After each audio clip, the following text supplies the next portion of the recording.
slowly. I can't walk So, any so other this, way anyway. this in terms of, you know, part of the problem, of course, will be that people take advantage of the fact that, you know, there's no one living here and it's in darkness to dump. Yeah. We're constantly sort of dealing with this. I mean, it must be a nightmare for the residents. It is, Joe. We've got it all the time. Look, one of the reasons why I wanted to show people the problems that we face with these properties is just so they can get an extent of the extreme views of those that can say that we can save these properties. I'm passionate about these streets. My first house when we got married was bought in the Welsh Streets, in Gwendoline Street, about 5 minutes walk away from here. But if you look at the dilapidation of these, there's no foundations in the properties for a start. But if you look just to the extent of the work that would need doing on these properties, it shows you how absurd it is to actually claim that they're savable. Cheapest estimate is on the best property within the Welsh Streets. It would cost probably around about £50,000 to save one of them. The worst of these properties would cost over £100,000 to save.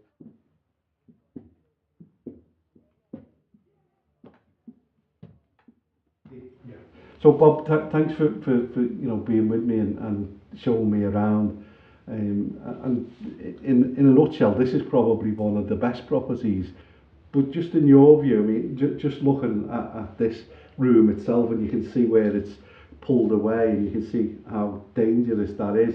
What's your view as a surveyor on this property and whether it could be rescued? Basically what we're getting a reoccurring problem with these properties. What you basically got, you got the best man be, and over a period of time, it's supporting the upper floors. And that's the problem you're having. Basically, you've got a whole new floor and new facades on the front that you've got to deal with then. And that, of course, then adds to the cost, doesn't it? In terms of, you know, in terms of refurbishing these properties. Your first challenge is your structural engineer. Straight away, you've got to get a structural engineer in to assess to the problems that you've got, and which is a big cost item, obviously. There are many more out of the 4 streets that are left here that are in a worse condition than 46. What I'm trying to do is give an honest flavour of the problems that we would face in serving these. You know, some people are arguing that this is a deliberate managed decline.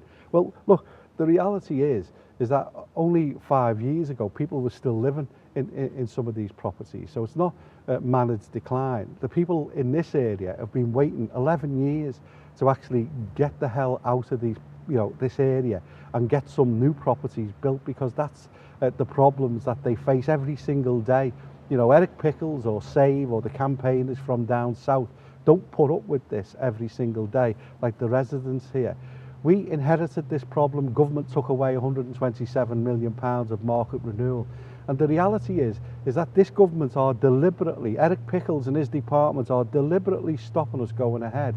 When in Gateshead, for instance, demolishing some terrace houses down there has just been given the go-ahead, and they've picked on Liverpool. The reality is this government talk about localism. Eric Pickles spouts about localism all the time. Whenever you hear him, he talks about devolving powers and giving local decision-making to people. Well, the people here have voted massively in favour, 80% to demolish the houses and get on with it. Even those that objected a few years ago have now joined in actually saying that they want the streets to be demolished. As you can see inside this one, number 34, we're not even allowed to go inside, but you can see just the state of that building, where it's actually fallen apart inside. It's actually crumbling away inside the building. You can see around the windows and around the main beams of the property where it's actually subsiding. And for me, that again shows the folly of the campaign to actually save these properties. And believe it or not, this is actually one of the streets, Winstay Street, that Save are arguing we should actually save. And this has probably, for me, got more of the worst problems than any of the other streets, where it's showing the dereliction, but also the way the properties are subsiding. Okay, Irene, we've been just doing a short film about the street and not just Winstay, but the other streets as well. But how do you feel about the decision to delay this even further by calling it in? I'm absolutely disgusted. Totally disgusted in it. It's, as you say, it's been a long fight over 12 years now. And people that have been looking forward to new homes and they've passed away and not seen it. We've got people now that are in bad health because of the conditions they're living in. You know, it's just got to go ahead. It can't go on no more. It's ridiculous. There's nothing here to save. There's no heritage about it. We also, the percentage in favour was 83 for demolition. And they weren't pushed into it. They voted themselves. But I'd also like to know when they come up with localism. Yeah. They say, you know, localism, and yet they took it out of people's hands. I just finally, I just want to say to people that, you know, when we talk about the political decision of this, it for me stinks of politics. And I'll tell you for the reason why. In Liverpool, we've got a scheme called Liverpool Waters. It's £5.5 billion with massive regeneration and big developments taking place. And the government didn't call that in. And yet we've got a scheme, £15 million, that is not of national importance, and yet the government have decided to call it in. So you make your own judgments on whether that's politics or not, but in my view, it's simply political interference for no reason other than spite and malice against Liverpool.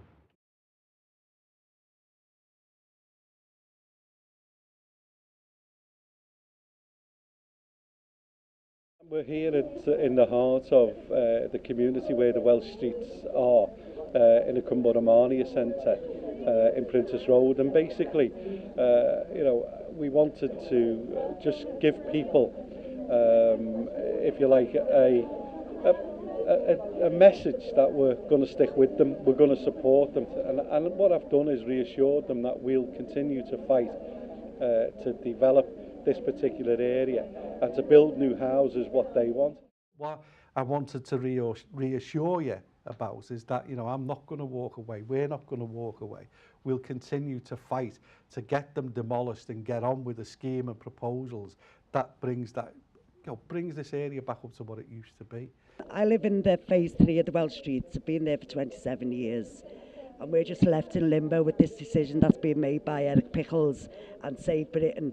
We really don't understand what Save Britain want to save. The only thing I can think of is rats. Today's been invaluable for us to meet with the residents, to meet with the Mayor and to understand what it is that they want from this, but also for the Mayor to be able to say and explain his passion for this area, how it's his priority to make sure that we stick by these residents shoulder to shoulder, and when we go to that public inquiry, we're there with them all the way. They are crumbling, they are crumbling away, and there's just no reasonable way that the whole lot of them can be saved. It just isn't possible, not without spending, you know, a huge amount of money, which is just simply not available. But Joe, they don't realise how they've now become a danger, a real danger, and if anyone is, I mean, you saw yourself, the twisted one. You know, like high gales. I think 6 people leaning on that one, just go. I'm a resident of the Welsh Streets. I've been there 20 years now. My son's lived there near enough all his life. It's damp, it's cold, it's costing me a fortune to heat in gas and electricity because I've got an empty house next door to me.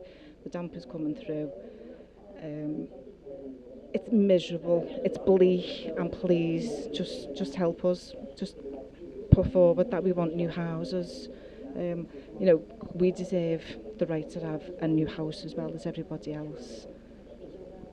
If they'd have heard the stories tonight, you know, from people who are living sandwiched in between 2 derelict houses, 2 boarded up houses whose homes are they're full of damp, and they've got to have the heating on to stop the damp coming through, and how much it's costing them. And then, you know, the elderly woman who's lived here all her life, but saying at the back of her, the road in the alleyways collapsed and all the water and the rats are coming up. And the woman who was telling me about, you know, the rats in the summer coming out and playing about the rats while the kids were in the street playing. And then the businessman who's really struggling to make ends meet because the dilapidated properties and people leaving, and there's, you know, we can't afford to run this shop. Just horrendous stories and real human stories from the people who live here. I hope this gets to Pickles, because I don't know how he can play God and jeopardise people's lives.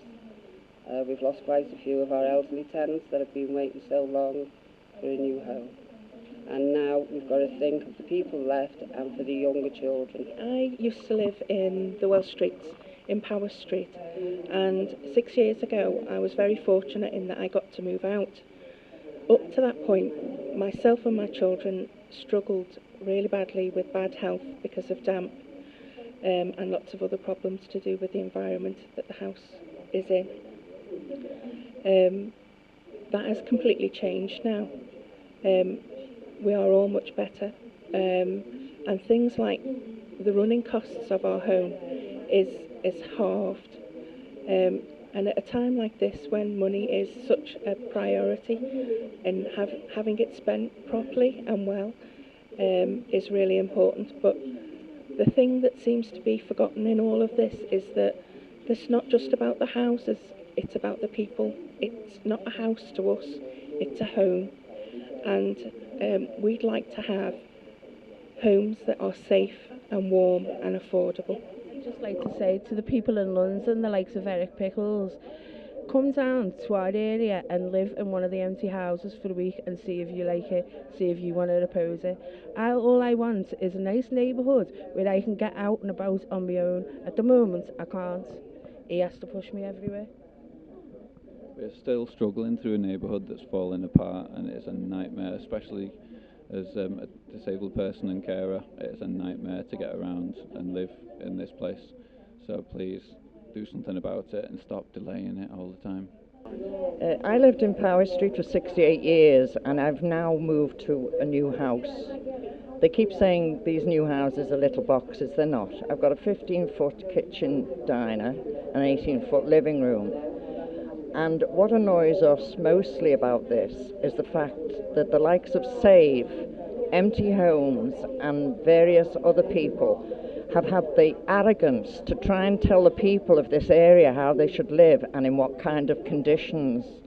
We should know what the conditions are. We live in these houses and we've asked people to come here and see the houses, the likes of Pickles, etc. So far I've had no answer from him. And we're just absolutely fed up with all the interference from various people from all over the country who don't know the area and don't live in the area. Let them come and see if they would like to live in one of these houses.